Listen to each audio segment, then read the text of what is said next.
Hi, and welcome back to Channel 9 Live at the Visual Studio Connect event here in New York City. I'm your new host, Brian Keller, and I'm joined by my good friend, Brian Harry. Do you want to introduce yourself and kind of talk about the role that you play at Microsoft now? Sure. My name is Brian Harry, and I'm responsible for all of our developer services. So that includes Team Foundation Server, Visual Studio Online, MSDN, Application Insights. That's a lot on your plate. Yeah. Yeah, and so you originally kind of got started in this whole thing by talking about Visual Source Safe. That was the thing you built back in the 90s, and it's been a long journey ever since, and lots of evolving practices that have kind of taken place over that 20-year period. Yeah. And so I want to talk more about that, but first we have a question from our viewers. This is from Aaron. He's saying, what improvements do we have for the new version of TFS that we're able to talk about today? Wow, there's a long list of improvements, and there's no way I'll be able to remember them all. But certainly the new build system that we showed today, or the next generation of the build system that we showed today, is a big one. Improvements in our Git tooling. We have added a nice Git history graph to be able to visually show branch structure. Some general improvements in managing branches. Pull requests obviously showed up in Update 4, Team Foundation Server 2013 Update 4. We're working on new Agile tooling improvements, lots of improvements there with the Kanban board, with the task board. What else? There's the cloud load testing stuff that we're working on. Now, that's not TFS, that's on the online side. But yeah, I mean, almost every area of the product is moving forward. Oh, and I can't fail to mention that we are going to have Team Project rename. Oh, nice. Not. We will. I think piecing apart what you said, we will. Not today, just not yet. Today. But well, your team is really. We didn't release a preview of TFS on-prem today. Okay. And actually, I don't know if someone's going to ask that question, but I've been asked it enough times. I'll proactively answer it. Okay. So people ask, hey, how come you didn't release a preview of TFS 2015? And the answer is simply that we're still reasonably early in the development cycle, and in the past, when we've released, it's work, right? It's work to release anything. And in the past, when we've released TFS previews that were not go live, we get almost no adoption. Sure. On the other hand, we have VS Online. It has all the capabilities that are going to be in the TFS on the new capabilities. They're going to be in the TFS product.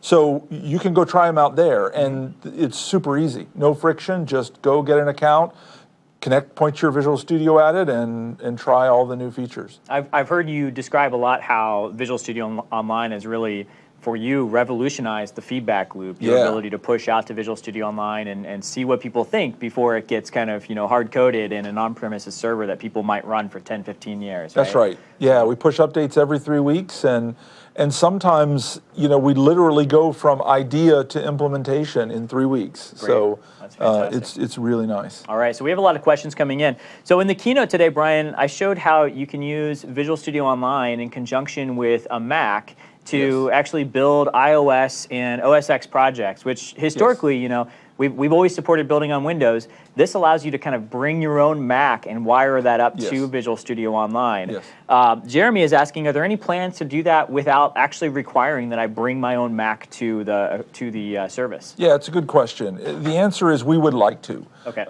We need to work through the issues in how we can do that, but it is definitely our goal. Okay, sounds good. So a couple of questions here. Aaron says, what's new in ALM for Visual Studio Online? And so maybe we just want to go back over your keynote in slow motion here for folks because there was a lot that happened. There is a lot. Let's start with some of the DevOps capabilities that you showed today. Sure. So the big thing there we announced today is that we now have a preview version of our release management capability on Visual Studio Online. So you just need to get Visual Studio 2013 Update 4, and then point it to the service, and you're good to go. You can use the release management service. Open for everyone, no keys or private previews or anything like that. Fantastic. Let's see, other things, what else did we show? We showed the cloud deployment projects, which there's a piece of that runs on VS Online, and that's the sort of template wizard that helps you match your project to the right deployment template, or to the best fit deployment template. Right, just to get started with those infrastructure and configuration as code artifacts, right? Yeah, so you don't have to start from scratch. It's a nice boost to get started, and that uses VS Online. The rest of it, actually I take that back, and then the environment stuff uses VS Online. So the ability to manage my team's environments in the cloud and track what's happening in those environments. That's happening in VS Online. I really love that, because we went really fast over some of these concepts, but I think what maybe is worth just repeating for folks at home is that those environments, they exist now as artifacts within Visual Studio Online, and you get full control over those. If you want to have those as your individual developer environment that you're using with your MSDN dev test credits, you can do that. If you want to share those with your testers, or even make those your production environments and wire those up to release management now, we give you a lot of flexibility to kind of house those cloud resources. Absolutely. So that's great. I think we also talked about, what I think a lot of people is top of mind as you start pushing code into production more quickly. How do you maintain quality? So what are some of the things that we're doing there? Yeah, well, the big thing that we showed there was the new smart unit testing capability that allows you to generate sort of exhaustive unit tests for a chunk of code. Even a well-meaning developer who's trying really hard to write good unit tests, it is hard to make sure you cover sort of every interesting possible permutation. So smart unit tests actually takes the approach of going all the way in kind of at the abstract syntax tree of your code and analyzing the logical flow, looking at every condition of every branch and asking itself, like, what would it take to get it to go that way on the branch, and what would it take to get it to go that way on the branch, or fall through the branch? And then sort of reverse engineer back to the input parameters to the method. What are the possible inputs that I need to pass to this function in order to exercise every one of those branches? So it's a really good way to make sure that you're getting very thorough coverage. And of course, in a rapid cadence DevOps world, it's important because I sort of quipped in the keynote that you do not want your rapid continuous delivery solution to be a great way to deliver bugs to production quickly. So you need to figure out how to make sure that what's going into that pipeline is high quality. And then the other point, just going a little off the question that I want to make, is you need to couple that on the other side with a good test in production story, which is about identifying issues in production quickly and having a development process that allows you to repair them. For example, in VS Online, our commitment is that we have same-day response. If there's a significant bug that we find in production, either through it being reported by customer or being discovered through our telemetry, our goal is to fix it and get it deployed into production the same day. And most of the time, we in fact accomplish that. Sure. And so let's talk about production and quality as well, because in the keynote, we kind of did a recap of all the great things that are happening with application insights and how that helps you understand, is my application, is it available? Is it performing well? How are my customers using it? Does your own team use application insights to monitor Visual Studio Online? Yeah, we use parts of Application Insights to monitor Visual Studio Online. It's still in preview and it's still evolving and maturing. So we've got some capabilities that we built and used before Application Insights, and we've not fully migrated over to Application Insights yet. But that's a process that is happening now, and absolutely that is where we will end up.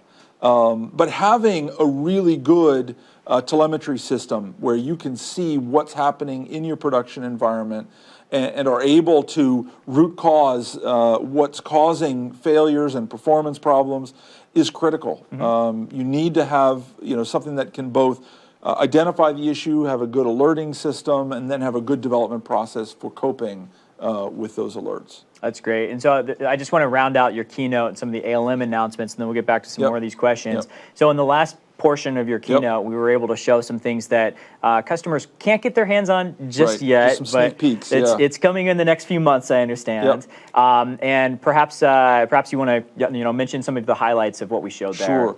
Yeah, we talked about the new build service, which has addresses a huge number of the sort of customer requests and suggestions that we've gotten over the years on the TFS build system. Including the cross-platform build capability that I talked about earlier, but also a much easier customization story, auditing and versioning, and just the list goes on of the things that it addresses. We also showed a new source code search capability. As we are increasingly adopting Visual Studio Online at Microsoft across our teams, and trying to move into a more modern collaborative model for developers, being able to search effectively across the entirety of the code base at Microsoft.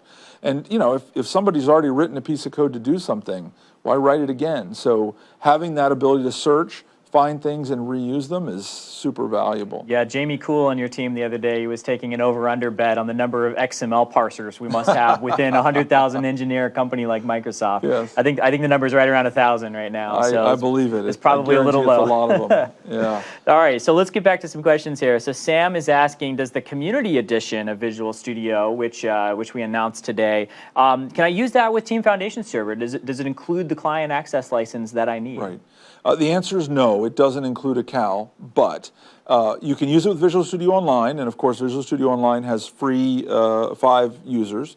You can also use it with the Team Foundation Server Express Edition. We still have that, and it also has 5 free users. So we've got both public cloud in Azure and on-premises ways to be able to use the Community Edition with TFS or VS Online. Great, for free. And we should probably mention that also works with the Express Editions, and even Yes. if you're using Visual Studio Ultimate, you can use those free user That's right. licenses that come with TFS and Although VS. if you have Visual Studio Ultimate, you probably have a CAL since you bought it with true. MSDN. That's a good point. So Amir is asking, does TFS integrate with third-party Agile tools such as version 1? We integrate with a bunch of tools. I don't recall whether we've done version 1 or not, but we've done things like Trello, and we've done some work with Jira and half a dozen others. So Sure. yes, it's we're gradually adding more and more, but being able to add in third-party project management tools into the TFS mix and the Visual Studio Online mix is absolutely something that we plan to enable and are enabling. And we should also mention that with the new REST APIs and the service hooks and the OAuth integration that's provided with Visual Studio Online, which will be coming to the next version of TFS as I understand it, that gives us this sort of modern web extensibility platform that makes it possible to integrate with, I don't know, thousands of partners. That's right. In fact, like we've done specific integrations with a couple of dozen at this point.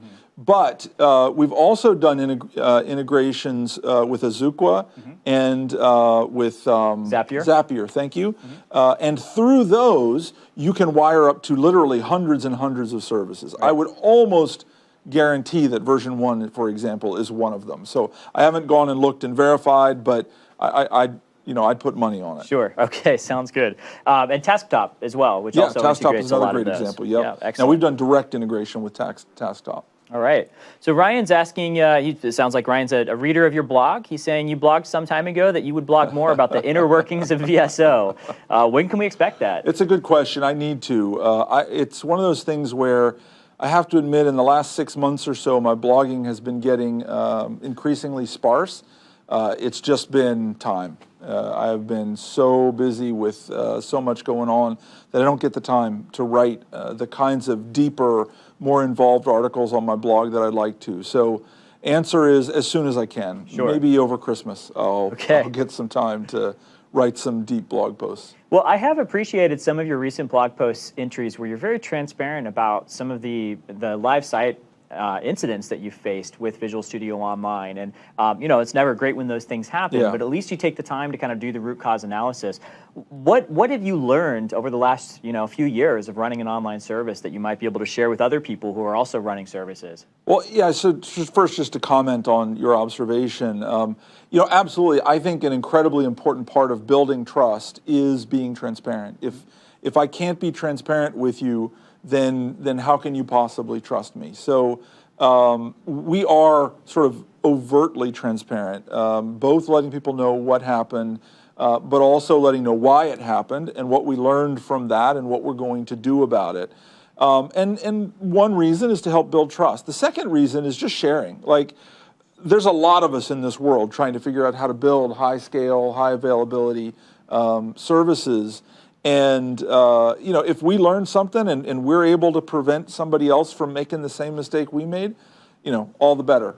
That's something that I take pride in. In terms of some of the things that we've learned, oh boy, I think the last sort of major event that we had, which thankfully has now been at least 2 or 3 months ago, what I learned is you've really got to focus on loosely coupled services. We had a very specific case where it was a relatively low priority service, basically the service that manages the synchronization of my Visual Studio settings. Okay. Had a problem. And that started to basically back up, the database behind it started to back up, slow down, and then caused a gradual cascading failure across services to the point that we were entirely inaccessible. Like, nobody could get anything into the service. There was so much traffic that had gotten logjam on the site. So, we learned a few things in that. One is it sort of caused us to go down the path of implementing what's called the circuit breaker pattern, which is, hey, if you recognize that there's a service that's failing and you can continue without that service, like in this case, maybe your settings would have not synchronized, but you could have still checked in and checked out and done all the rest of the stuff, then you just kind of let that service go and you sort of back off and let it fail and let everything else continue. We also looked at doing sort of some flow control and some failure back off work that I think is incredibly important to helping make the service more resilient and more reliable. Excellent. Well, Frank is asking, I'm not sure if you're ready to talk about pricing around release management, just given that it was just brought to Visual Studio Online as a preview today, but maybe you can comment. Is it possible to perform release management with Visual Studio Community Edition and TFS Express? Yeah. So I will comment on it. A few months ago, I did a big blog post on some changes coming in our licensing and pricing, and out of that ultimately came the stakeholder license and some changes to our test licensing that I think were very popular, and we saw a huge uptake of those things. I'm trying to sort of get to the place where I can write the next generation of that blog post, and there's a number of new pricing and licensing things that I want to announce that will be coming out over the next few months.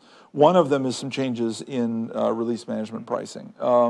Specifically, I've gotten a lot of feedback over the past 6 months. Release management sort of has two components to licensing today. One, you have to license the client to have access to configure release paths and do all of that. But then you also have to license the deployment environment. So sort of every environment you're going to deploy to, so a really large app has to pay more than a really small app. In principle, I can wrap my head around that and say that makes sense. No matter how big the team is, the larger scale the app, it makes sense. But what we found is in a modern sort of DevOps world where you're constantly, and in a cloud world, where you're constantly provisioning and deprovisioning and setting up environments, like having any reasonable way to count how many things I'm deploying to, it's crazy. So we've kind of decided we're going to change that and eliminate any notion of a charge for release management for the deployment environment. So you'll still have to pay for the authoring feature. So the person who's going to create the pipelines needs to purchase Test Professional or Visual Studio Premium or something like that in order to author the pipelines. But then everybody else who interacts with the release management service just needs a regular TFS license, whether it's a basic license or a TFS Cal. Okay, so that's the story with running release management on premises with Team Foundation Server. Yes. How about with the new release management service on Visual Studio Online? Yeah, with the release management service, we're still finalizing some things. Okay. Roughly what I said is true. We're still not going to make you count deployment environments. There is, on the other hand, the reality that that automating releases, orchestrating releases costs us. Like we have to have release orchestration engines running that are out causing the various steps of your release management to happen. Compute time, Yeah, bandwidth. we've not figured out exactly how we're going to sort of recoup costs on that. So Okay. I'll know stay more tuned. in a few months, yeah. But for today, you can play with it for free and Yeah, try it out. that's right. Excellent. All right, Matt's asking, in the future, will there be better integration between Git and tasks or features from Visual Studio Online? As far as he knows, these extra features were limited to just TFS projects. Does that ring a bell? I'm not sure which extra features he's referring to. Yes, we continue to add Git support across our feature set. Certainly examples, code review. We had a Team Foundation Server code review experience, or Team Foundation version control code review experience, but not a Git code review experience. With Update 4, we've now introduced pull requests for Git, which is kind of the Git equivalent of code review. Now, they're separate experiences, and the next phase is for us to bring those two experiences more closely together so they're not quite so dramatically different. But I think we've now gotten to parity with things like CodeLens. So CodeLens supports both Git and TFVC, and with the release today, we now have finally TFVC support for CodeLens on VS Online. So we used to only have Git support, now we have TFVC support. That's an example where we kind of were backwards, Git first, TFVC second. Other cases it was TFVC first, Git second. Sure. Kind of depends on the order. But in general, yeah, we're working towards complete parity across TFVC and Git. I'm going to ask the controversial question just because I've heard other people, see us do a lot of Visual Studio Online demos. We do a lot of demos with Git. Is TFS dead, and is centralized version control dead? Let's just get it out there. Yeah, the answer to both questions is no. Okay. We're going to continue developing TFS and VS Online. I continue to make the point that they are essentially the same product. They're the same code base. They're built by the same set of developers. They release at different cadences, but we're going to continue driving both forward. Particularly our enterprise customers really count on having a good, solid on-premises solution. And then as far as TFVC goes, yeah, that's not dying either. We have lots and lots of customers using it. It's a great solution for a group of customers that prefer to work that way, whereas Git's a great solution for customers who prefer to work in a distributed version control model. And I've often said TFS will have the best solution for distributed version control and the best solution for centralized version control. Excellent, sounds good. So Rolf is asking, will there be NuGet feed integration with TFS? NuGet's obviously very popular. It's a lot of, the way that people are packaging these days and kind of updating those packages. How does that play in the world of TFS? All right, so I'll spill the beans. Okay. The answer is yes. Excellent. We're working on it. I don't know for sure if it's going to make TFS 14 or 2015 or not. But yeah, we're going to do NuGet support in TFS and, of course, in Visual Studio Online. All right, you heard it here first. So Stephen Lee is asking, are there any new points of integration into SharePoint with Team Foundation Server? There isn't right now. We haven't really changed our SharePoint integration in a while. I think at some point we're going to come back and revisit that and see kind of what the next generation of SharePoint tooling is, but haven't gotten to it yet.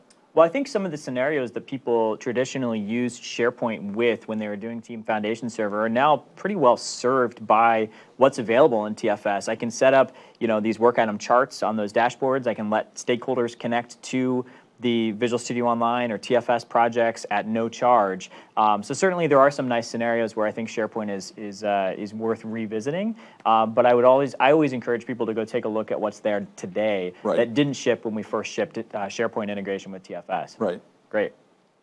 So Gert's asking a great question here. Any thoughts on gated check-ins and Git? Because gated check-ins work a little differently with a Git mentality, right? Yeah, gated check-ins today, so just to be clear, gated check-ins allow you to validate a commit or a check-in before it goes into version control, into sort of the official record on the server. And we're going to do the same thing for Git. We're going to enable the same flow, which is the ability to validate changes before they get into a place where other people will see them. But in Git, with lightweight branches and kind of the way the version graph works, you would do it very differently. We do shelf sets in TFS. For Git, you would really just do lightweight branches, and so it's on our backlog. It's something we plan to do. It's another thing we just haven't gotten to, but right. I expect, it will come before too long. All right, sounds good. So we talked about application insights several times today, and for folks that haven't played with it yet, that's a cloud-hosted solution. Yes. So one of these SaaS solutions. It makes it really easy for you to start sending data to your own account and being able to process that in the cloud. But Stephen is wondering, is that something that I can actually use on premises as well for Right. applications that don't sit in the cloud? Maybe I Right. don't want that data living in the cloud. What's our response to that? The answer is yes. You can use application insights for any application. Now, the thing he may be pointing at is the application does have to be accessible from application insights in some form. Or I guess more specifically, the application has to be able to send telemetry to the cloud. It doesn't actually have to be able to be reachable from the cloud, but it's got to be able to send telemetry to the cloud. As long as it can do that, as long as you can get your telemetry data from wherever the application is, whether it's in your private cloud behind some firewall, or whether it's in Amazon, or whether it's in Azure, as long as it can get data to the cloud, then you're able to instrument it, deliver that telemetry to application insights, and then application insights can provide the rich analysis over that data. Excellent. So Michael's asking a question here that I don't know the answer to this one either, which is, what if I want to do release management on premises while taking advantage of Visual Studio Online? So I can imagine I might need to deploy something on premises as part of my workflow. I want to take advantage of Visual Studio Online. Yes. What is our story?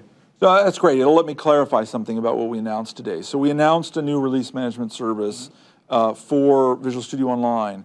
The version that we released today, or we previewed today, only supports Azure cloud deployments. But that's just a point-in-time statement. It will support on-prem deployments as well. In fact, by the time we get to the TFS 2015 release, both our cloud and our on-prem version will support both Azure and on-prem application deployments. Fantastic. What about cross-platform there? What if I'm deploying out to a Linux environment with release management? How does that work? So we do that by integrating with the tools that Linux and Mac developers like to use. So a great example would be Puppet or Chef. So we support integration with those in our on-premises version. Our cloud version doesn't yet support it, but will. I think within weeks we're going to have support for Puppet and Chef integration. But you can use the rich ecosystem of Linux tasks and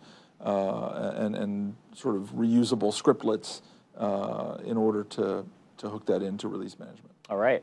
So Taylor is asking what methods Microsoft uses in our own engineering practices to support both an agile release cadence while also maintaining strong security and code review practices. Yeah, so that is a long conversation. Okay. I don't think I can do that justice in a short bit of time, but certainly I think it's something you got to think hard about.